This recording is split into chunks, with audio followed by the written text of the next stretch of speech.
Magandang hapon, November 23rd, Thursday, daily episode 3000, 3001, and 3002.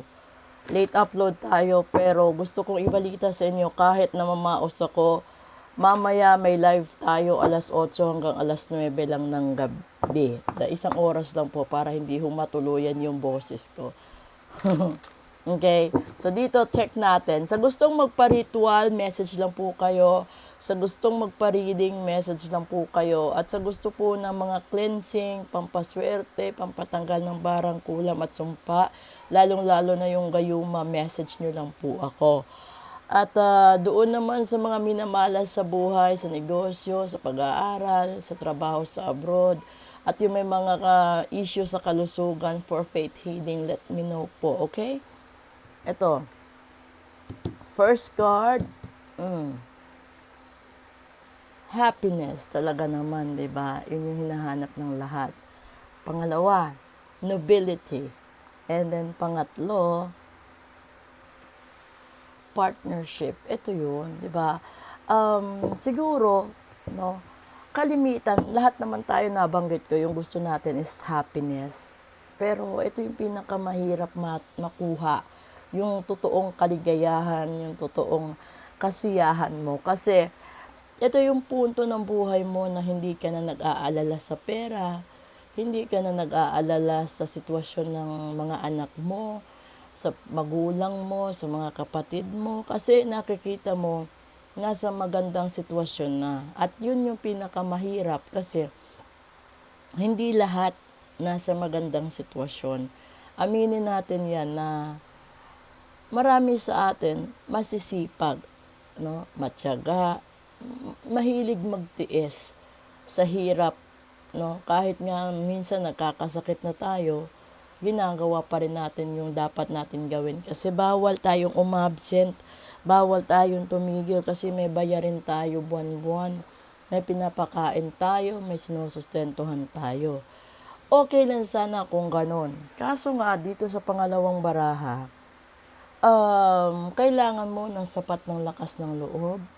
No? Kailangan mo malagpasan lahat ng pagsubok sa buhay. At ito yung pinakamahirap, yung pagsubok sa buhay.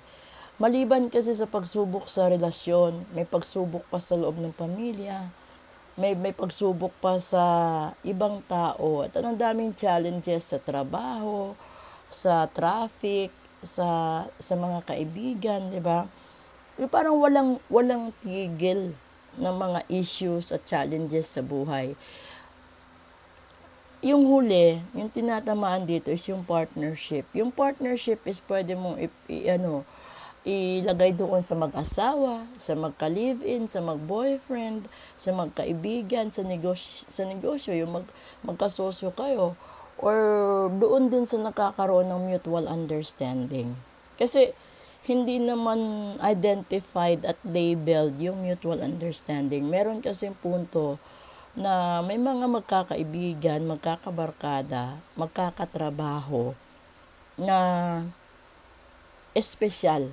Ito yung punto na wala silang commitment sa sarili, sa bawat isa, pero pareho silang nakakagusto sa bawat isa. Ayaw din nila na magkakaroon ng problema. 'Di ba? Yun yung para bang yung tipo ng pag-iintindihan na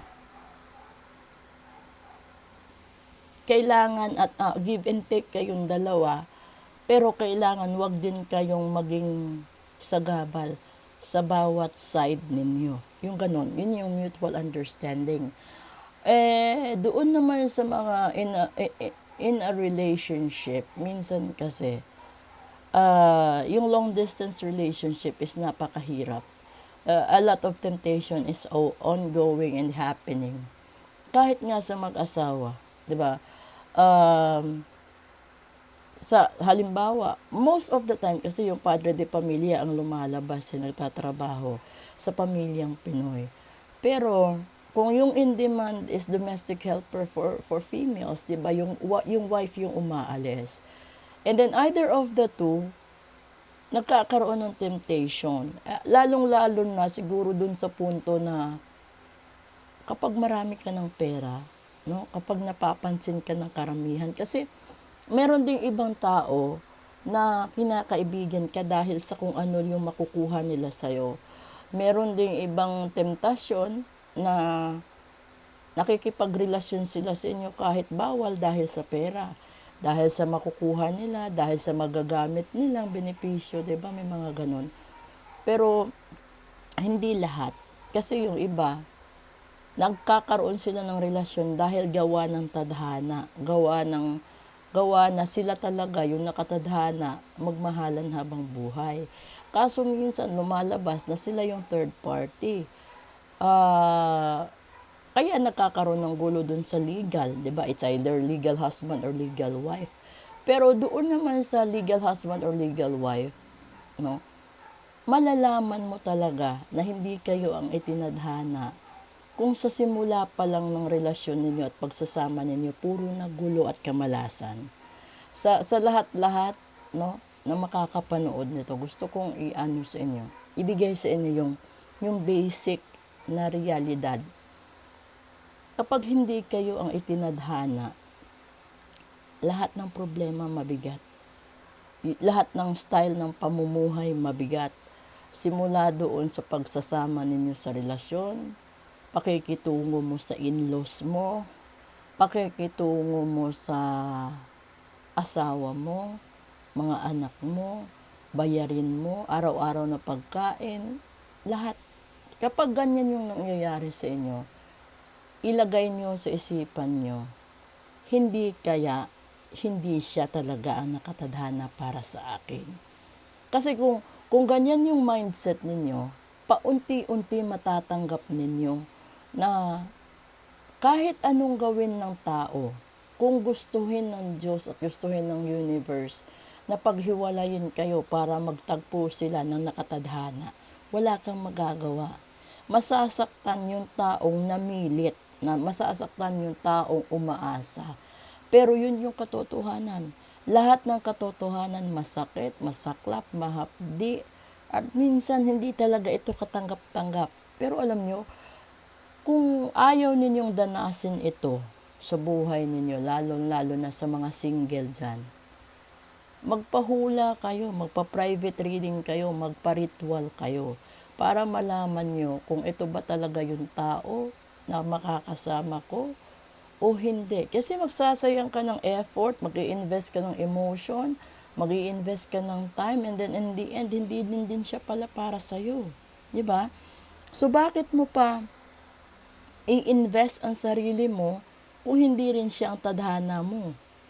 Para maiwasan yung mga future na gulo, sumbatan, future na awayan ninyo, habang maaga pa, magpahula ka, magpa-ritual ka, kung ano ba yung mga sagabal sa buhay mo, ipatanggal mo.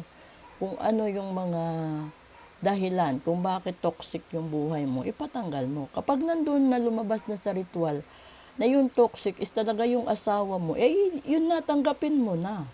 No? Pag-usapan yung mag-asawa, yung arrangement ng sustento ng anak niyo.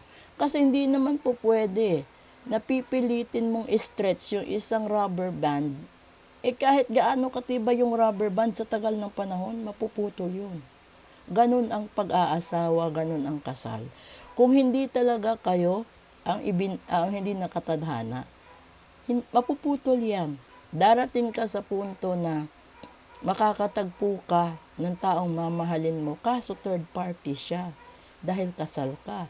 Pero mararamdaman mo yung connection na yung taong yan yung tao na parang salamin, na kung ano yung nararamdaman mo, nararamdaman niya kahit di mo sabihin. Isa yan sa palatandaan na siya yung taong tadhana mo. Pero kapag yung tao walang nagawa at walang ginagawa at hindi kayo umuunlad sa pagsasama bilang mag-asawa, mag-live-in, mag-boyfriend, ibig sabihin, hindi kayo ang click. Hindi kayo ang magkasama at hindi kayo ang nakatadhana. Para hindi ka magsayang, yun na yung gawin mo, magpahula ka para malaman mo talaga kung anong meron, 'di ba? So proceed tayo sa special episode. Maraming salamat po sa sumusuporta lahat ng videos ko. Tsaka sa YouTube na din po at tsaka sa Facebook.